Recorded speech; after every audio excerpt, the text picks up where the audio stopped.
I think one of the mistakes that people make is they think purpose comes from their job. I've been a whatever for so many years, and when then I lose my job or I retire, I now don't have a sense of purpose because I so closely associated my self-worth with the job that I did. I knew what my job was. I had a sense of purpose. And one wonders if those things are conflated, right? Which is I had a sense of purpose for my job, but then when I didn't have the job, all of a sudden I woke up in the morning, didn't know what to do. The purpose is not your MOS. Your purpose is not you're a saw gunner. Your purpose is not the job that you wake up to do every day. Your purpose is something bigger. I have 5 little rules that you can follow as you find your spark and bring your spark to life. The first is to go after the things that you want. Let me tell you a story. So a friend of mine and I, we went for a run in Central Park. The Roadrunners organization, on the weekends, they host races. And it's very common at the end of the race, they'll have a sponsor who will give away something, apples or bagels or something. And on this particular day, when we got to the end of the run, there were some free bagels. And they had picnic tables set up, and on one side was a group of volunteers. On the table were boxes of bagels, and on the other side was a long line of runners waiting to get their free bagel. So I said to my friend, let's get a bagel. And he looked at me and said, the line's too long. And I said, free bagel. And he said, I don't want to wait in line. And I was like, free bagel. And he says, it's too long. And that's when I realized that there's 2 ways to see the world. Some people see the thing that they want, and some people see the thing that prevents them from getting the thing that they want. I could only see the bagels. He could only see the line. Because the rule is, you can go after whatever you want. You just cannot deny anyone else to go after whatever they want. You don't have to do it the way everybody else has done it. You can do it your way. You can break the rules. You just can't get in the way of somebody else getting what they want. Rule number 2. In the 18th century, there was something that spread across Europe and eventually made its way to America called puerperal fever, also known as the Black Death of childbed. Basically what was happening is women were giving birth and they would die within 48 hours after giving birth.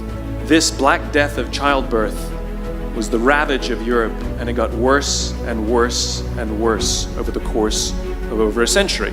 And these doctors and men of science wanted to study and try and find the reason for this Black Death of childbed, and so they got to work studying, and they would study the corpses of the women who had died. And in the morning they would conduct autopsies, and then in the afternoon they would go and deliver babies and finish their rounds. And it wasn't until somewhere in the mid-1800s that Oliver Wendell Holmes realized that all of these doctors who were conducting autopsies in the morning weren't washing their hands before they delivered babies in the afternoon. And he pointed it out and said, guys, you're the problem. And they ignored him and called him crazy for 30 years, until finally somebody realized that if they simply washed their hands, it would go away. And that's exactly what happened. When they started sterilizing their instruments and washing their hands, the Black Death of childbed disappeared. The lesson here is, sometimes you're the problem. Take accountability for your actions. You can take all the credit in the world for the things that you do right, as long as you also take responsibility for the things you do wrong. It must be a balanced equation. You don't get it one way and not the other. You get to take credit when you also take accountability. Lesson 3, take care of each other. The United States Navy SEALs are perhaps the most elite warriors in the world. And one of the SEALs was asked, who makes it through the selection process? Who is able to become a SEAL? And his answer was, I can't tell you the kind of person that becomes a SEAL. I can't tell you the kind of person that makes it through BUDS, but I can tell you the kind of people who don't become SEALs. He says the guys that show up with huge bulging muscles covered in tattoos who want to prove to the world how tough they are, none of them make it through. He said the preening leaders who like to delegate all their responsibility and never do anything themselves, none of them make it through. He says some of the guys that make it through are skinny and scrawny. He said some of the guys that make it through, you will see them shivering out of fear. He says, however, all the guys that make it through, when they find themselves physically spent, emotionally spent, when they have nothing left to give physically or emotionally, somehow, some way, they are able to find the energy to dig down deep inside themselves, to find the energy to help the guy next to them. They become SEALs, he said. You want to be an elite warrior. It's not about how tough you are. It's not about how smart you are. It's not about how fast you are. If you want to be an elite warrior, you better get really, really good at helping the person to the left of you and helping the person to the right of you. Because that's how people advance in the world. The world is too dangerous and the world is too difficult for you to think that you can do these things alone. If you find your spark, I commend you. Now, who are you going to ask for help, and when are you going to accept help when it's offered? Learn that skill. Learn by practicing helping each other. It'll be the single most valuable thing you ever learn in your entire life, to accept help when it's offered and to ask for it when you know that you can't do it. The amazing thing is, when you learn to ask for help, you'll discover that there are people all around you who've always wanted to help you. They just didn't think you needed it because you kept pretending that you had everything under control. And the minute you say, I don't know what I'm doing, I'm stuck, I'm scared, I don't think I can do this, you will find that lots of people who love you will rush in and take care of you. But that'll only happen if you learn to take care of them first. Lesson 4. Nelson Mandela is a particularly special case study in the leadership world because he is universally regarded as a great leader. You can take other personalities, and depending on the nation you go to, we have different opinions about other personalities. But Nelson Mandela across the world is universally regarded as a great leader. And he was asked one day, how did you learn to be a great leader? And he responded that he would go with his father to tribal meetings. And he remembers two things when his father would meet with other elders. One, they would always sit in a circle. And two, his father was always the last to speak. You will be told your whole life that you need to learn to listen. I would say that you need to learn to be the last to speak. I see it in boardrooms every day of the week. Even people who consider themselves good leaders, who may actually be decent leaders, will walk into a room and say, here's the problem, here's what I think, but I'm interested in your opinion, let's go around the room. It's too late. The skill to hold your opinions to yourself until everyone has spoken does two things. One, it gives everybody else the feeling that they have been heard. It gives everyone else the ability to feel that they have contributed.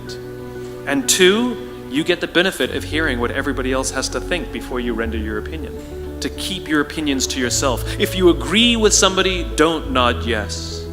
If you disagree with somebody, don't nod no. Simply sit there, take it all in, and the only thing you're allowed to do is ask questions so that you can understand what they mean and why they have the opinion that they have. You must understand from where they are speaking, why they have the opinion they have, not just what they are saying. Practice being the last to speak. One afternoon, I went to buy a cup of coffee, and there was a barista by the name of Noah who was serving me. Noah was fantastic. He was friendly and fun, and he was engaging with me, and I had so much fun buying a cup of coffee, I actually think I gave 100% tip, right? He was wonderful. So as is my nature, I asked Noah, do you like your job? And without skipping a beat, Noah says, I love my job. And so I followed up. I said, what is it that the Four Seasons is doing that would make you say to me, I love my job? And without skipping a beat, Noah said, throughout the day, managers will walk past me and ask me how I'm doing, if there's anything that I need to do my job better. He said, not just my manager, any manager. And then he said something magical. He says, I also work at Caesar's Palace. And at Caesar's Palace, the managers are trying to make sure we're doing everything right. They catch us when we do things wrong. He says, when I go to work there, I like to keep my head under the radar and just get through the day so I can get my paycheck. He says, here at the Four Seasons, I feel I can be myself. So we in leadership are always criticizing the people. We're always saying, we got to get the right people on the bus. I've got to fill my team. I got to get the right people. But the reality is, it's not the people. It's the leadership. If we create the right environment, we will get people like Noah at the Four Seasons. If we create the wrong environment, we will get people like Noah at Caesar's palace. There was a former Undersecretary of Defense who was invited to give a speech at a large conference, about 1,000 people. And he was standing on the stage with his cup of coffee and his styrofoam cup. And he took a sip of his coffee and he smiled and he looked down at the coffee. And then he went off script. And he said, last year I spoke at this exact same conference. Last year I was still the undersecretary. And when I spoke here last year, they flew me here business class. And when I arrived at the airport, there was somebody waiting for me to take me to my hotel. And they took me to my hotel and they had already checked me in and they just took me up to my room. And the next morning I came downstairs and there was someone waiting in the lobby to greet me, and they drove me to this here same venue and handed me a cup of coffee in a beautiful ceramic cup. He says, I'm no longer the undersecretary. I flew here coach. I took a taxi to my hotel and I checked myself in. When I came down the lobby this morning, I took another taxi to this venue. And when I asked someone, do you have any coffee? He pointed to the coffee machine in the corner and I poured myself a cup of coffee into this here styrofoam cup. He says the lesson is, the ceramic cup was never meant for me. It was meant for the position I held. I deserve a styrofoam cup. Remember this. As you gain fame, as you gain fortune, as you gain position and seniority, people will treat you better. They will hold doors open for you.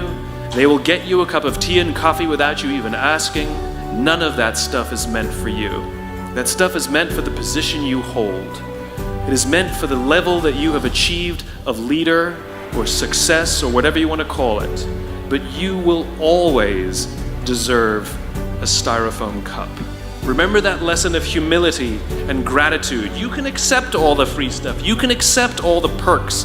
Absolutely, you can enjoy them. But just be grateful for them and know that they're not for you.